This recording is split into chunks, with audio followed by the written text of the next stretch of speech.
जय श्री साई साई कृपा village channel को आपण मानक स्वागत। आज आउ गोटे साईंकर चमत्कार विषय जानिबा।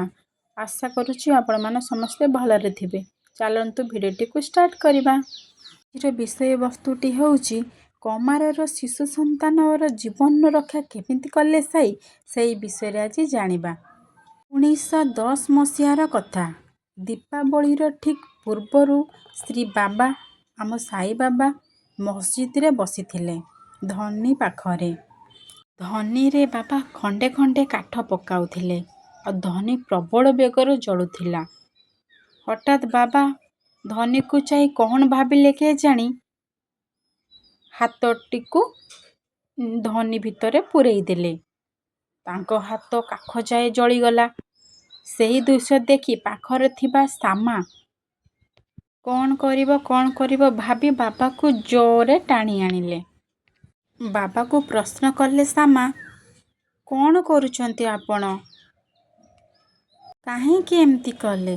श्री बाबा उत्तर देले एठारु दूर गोटे ग्राम रे एक कमार पत्नी भाटी चलाउछंती। तांकर स्वामी हठात तांको डाकी देबारु से अन्यमनस्क होई उठी पड़िले।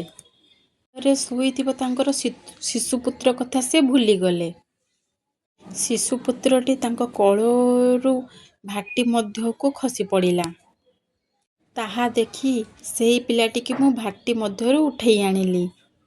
मोर हाथ पड़ीगला सिना मोर टिके भी दुख नहीं, किंतु से छोट निष्पाप शिशुटी बंचीगला सेतिपाई मु भारी खुशी।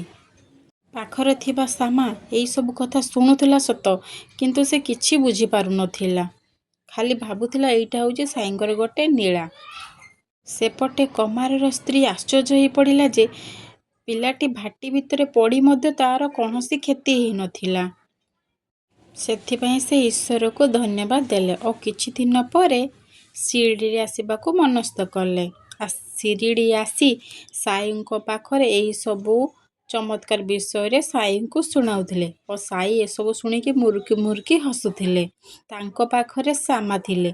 सी जानी पारिले से दिन साई काहा को रक्षा करथिले। सी हेउचंती एई स्त्री लोक यांकरी पुत्र संतान। सामा सेठी कहिबाको नागिले हे परम ब्रह्म साईनाथ, तुम करुणार परिप्रकाश जे अनुभव करिछि से धन्य।